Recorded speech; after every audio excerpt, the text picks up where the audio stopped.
et comme vous avez sûrement dû le voir dans le titre, je crois que je vais commencer mon intro tout le temps comme ça, faut vraiment que j'en trouve une autre. Aujourd'hui on parle du tome 1 de Blackbird, donc de Kanoko Sakura Kuji, j'ai piqué l'édition et c'est un shoujo.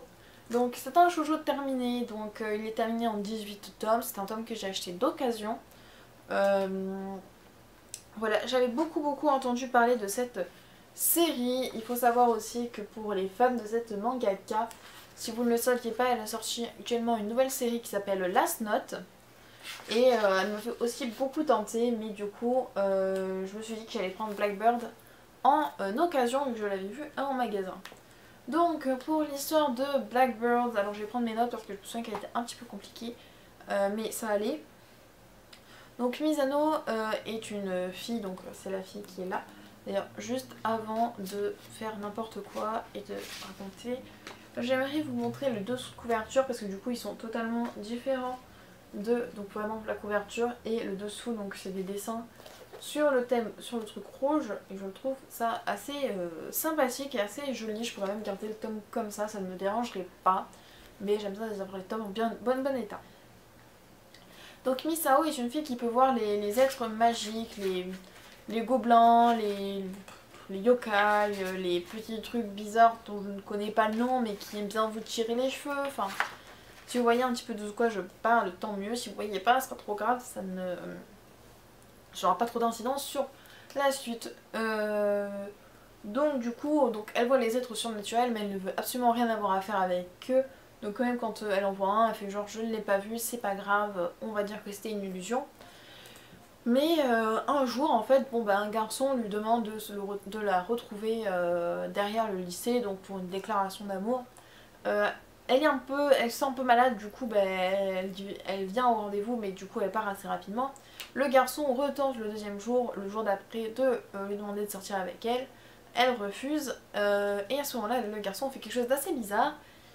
Il essaye, alors que je vérifie, il me semble que il essaye de la mordre, tout simplement, de boire son sang.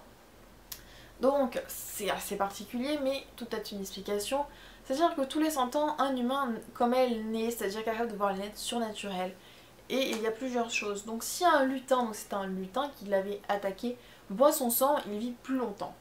Si un kami ou un yokai, ça dépend comment vous les appelez dans le manga, il y a les deux noms, s'il me semble, dévore sa chair, il aura la jeunesse éternelle, et s'il l'épouse, il apportera la prospérité à sa famille. Donc autant vous dire que quand elle s'est fait attaquer par un lutin et que donc le mec est en train de la mordre, elle n'a pas su comment réagir.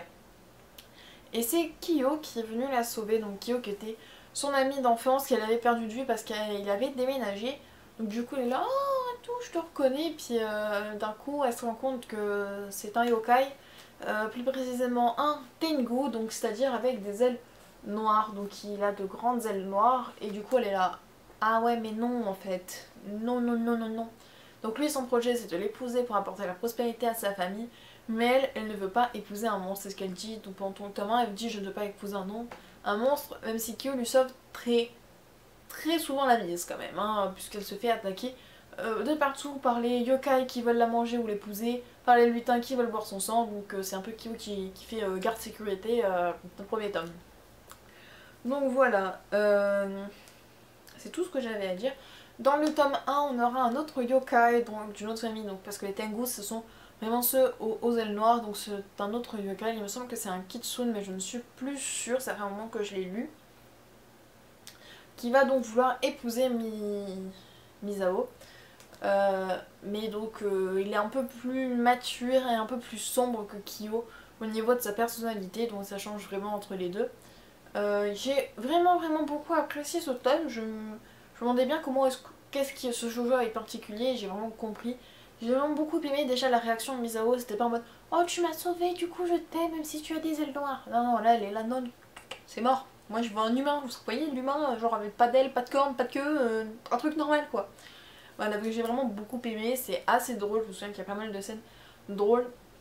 C'est depuis d'un mois et demi que je l'ai lu, j'ai eu beaucoup de choses entre temps donc je m'en souviens. Donc c'est vrai que c'est une série que je continuerai en occasion parce qu'elle est vraiment très sympathique.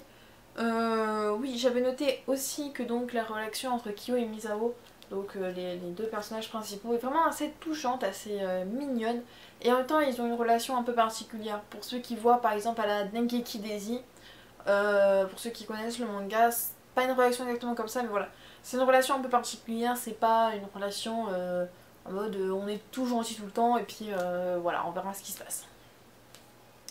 Voilà, donc il me semble que c'est tout ce que j'avais marqué sur ma petite fiche de ce tome là. Donc ce tome 1, je vous présenterai sûrement la suite dans des bilans lecture quand je les trouverai, parce que du coup il faut que je trouve le tome 2, 3, 4, jusqu'au 18, je ne suis pas sûre.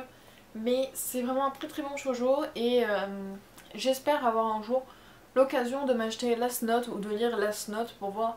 Parce que j'avais vu le premier chapitre aussi sur Pika et ça m'avait plutôt bien plu aussi, mais du coup c'est vrai que j'avais déjà pas mal de séries en cours, de séries que je voulais acheter ce mois-ci. Je me suis dit on va plutôt voir sa première série qui est donc Blackbird. Donc je vous recommande si vous voulez un petit shoujo sympa avec des êtres surnaturels. Vraiment, moi j'aime beaucoup jusque là, on verra la suite des tomes, je pense qu'il y a énormément de choses à développer, surtout si ça en fait 18. Donc voilà, c'est tout pour moi sur ce tome là et je vous dis à la prochaine. Ciao!